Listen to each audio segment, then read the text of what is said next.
Oke, kita lanjut. Untuk video kedua, sebelumnya selamat datang sudah mengikuti video pembelajaran trading untuk pemula di channel ini ya, di channel RFX Trader. Pada video pertama kita membahas tentang pengertian apa itu forex trading ya. Lanjut di video kedua ini saya akan membahas tentang apa itu broker.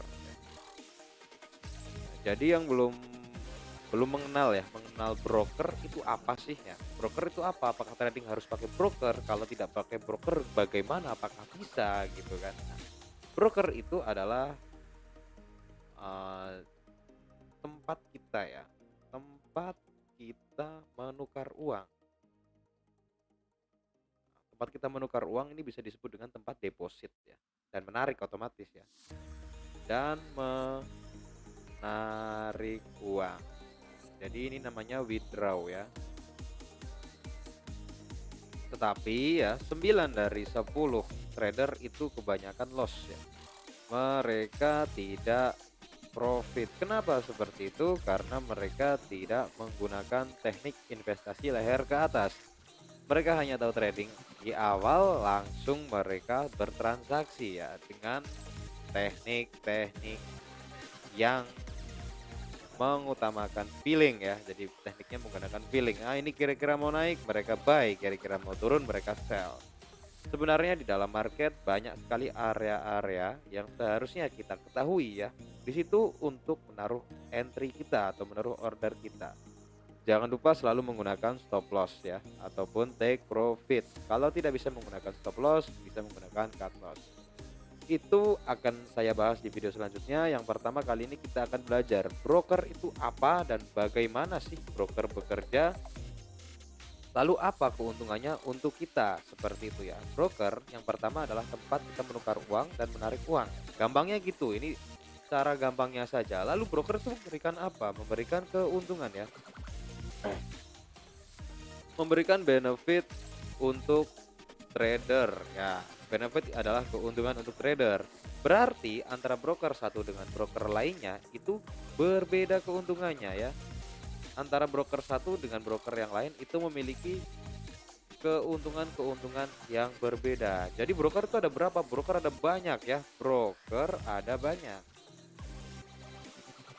Ingat, yang terpenting di sini broker ada banyak, tapi tidak semua broker baik. Nah, broker ada banyak, tapi tidak semua broker baik. Nah, lalu tentang legalitas brokernya bagaimana? Ya, untuk legalitas brokernya karena ini mayoritas broker. Kalau broker lokal itu legalitasnya mayoritas bagus ya, tapi mahal, mahal.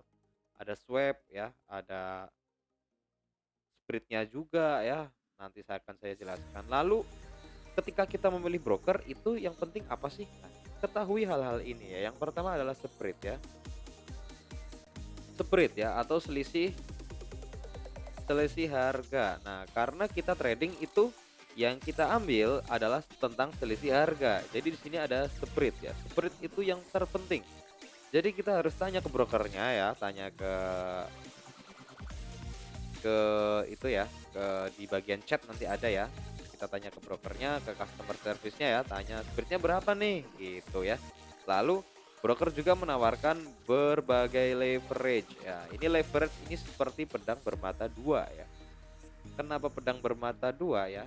Nanti akan saya jelaskan ya leverage ya. Kenapa leverage itu pedang bermata dua ya?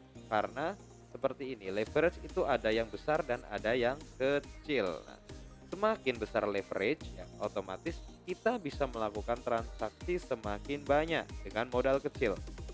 Saya akan analogikan di sini ya, ini misalnya leverage kecil ya. Kecil, misalnya leverage kecil. Lah, di sini bawahnya itu leverage besar ya. Bedanya apa sih? A dia menggunakan modal katakanlah $50 ya. Dan si A ini trading di mata uang katakanlah di gold gitu ya. Di gold ya. Dia trading di mata uang gold. Jangan dengan bukan mata uang ya, di mata uang Euro USD ya. Di mata uang Euro USD. Jika dia menggunakan leverage kecil ya, Jika si A ini trading menggunakan leverage kecil, otomatis dia hanya bisa entry 2 posisi. Nah, sedangkan jika si A ini trading menggunakan leverage yang besar, dia bisa entry 3 sampai 4 posisi. Lalu apa yang dimaksud dengan pedang bermata dua? Nah, entryan si A ini ya, entryan si A antara 2 dan 3 ya, itu menggunakan margin. Jadi semakin kecil posisi yang terbuka, otomatis margin tersisa semakin banyak ya. Dan semakin besar, semakin banyak posisi yang terbuka, otomatis margin semakin sedikit. Semakin sedikit margin, otomatis semakin kita dekat dengan MC. Nah, di sini ya. Semakin sedikit margin itu sama dengan semakin berbahaya. Jadi otomatis agar trading kita aman ya, langkah utamanya adalah pertahankan margin pada kondisi aman. Nanti akan saya jelaskan di video selanjutnya tentang bagaimana kita mempertahankan margin. Sudah paham ya tentang leverage ya. Jadi besar kecilnya itu pilihan trader ya. Leverage itu murni pilihan trader sendiri. Jadi mau pakai yang kecil, misalnya mau main safe gitu kan, ya pakai yang kecil aja. Kalau mau main yang besar, mau main full margin gitu kan, bisa menggunakan leverage yang besar. Lalu spread lagi, kita kembali ke spread. Di spread itu kita, ini sangat penting ya, karena semakin lebar spreadnya otomatis pajak, gampangannya kalau saya ngomong itu pajak ya. Jadi setiap kita masuk ke dalam pasar ya, ketika si A ini masuk ke Euro USD ya, katakanlah si A spreadnya di sini spread Euro USD itu 20 gitu kan. Jadi dengan lot 0,01 ya, dengan lot 0,01 lalu dia mendapatkan spreadnya 20 ya, otomatis ya ketika masuk ke dalam market dia langsung minus 0,02 seperti itu, langsung minus. Jadi kita masuk ke dalam market itu langsung minus ya. Lalu harus jadi nol dulu baru kita profit, karena di market itu ada 2 garis ya, garis penawaran dan permintaan. Nah, ini garis penawaran, ini garis permintaan.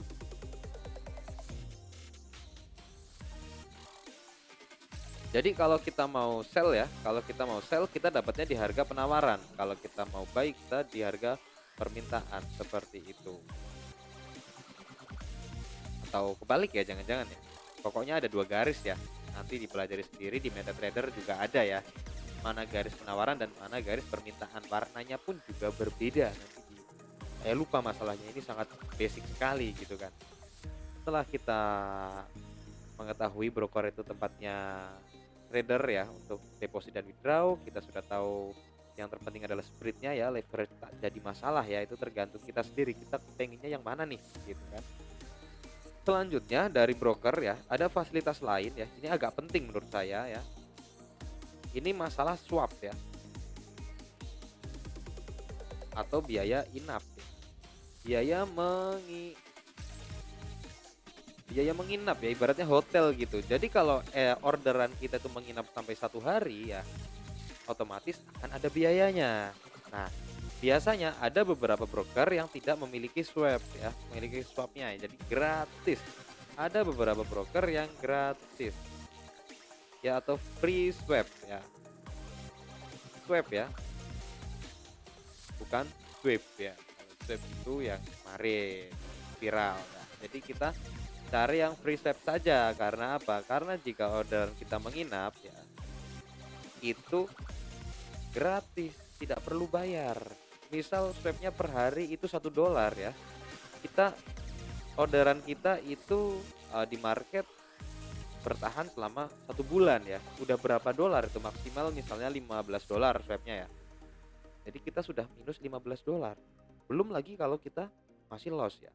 Kalau di close otomatis kita langsung kekurangan dana $15 langsung hilang itu uang kita, seperti itu. Jadi carilah yang free swap. Di video selanjutnya akan saya jelaskan ya, pilihan broker menurut saya, broker yang terbaik ya. Jadi banyak sekali broker tapi, hanya beberapa ya yang oke sih menurut saya pribadi nih, menurut saya pribadi ya. Lalu ada lagi nih, dari broker biasanya memberikan bonus lagi yang dinamakan dengan kredit. Ini hati-hati nih, banyak broker yang memberikan kredit ya, banyak broker yang memberikan fasilitas berupa kredit ya. Kredit itu pinjaman ya gampangnya.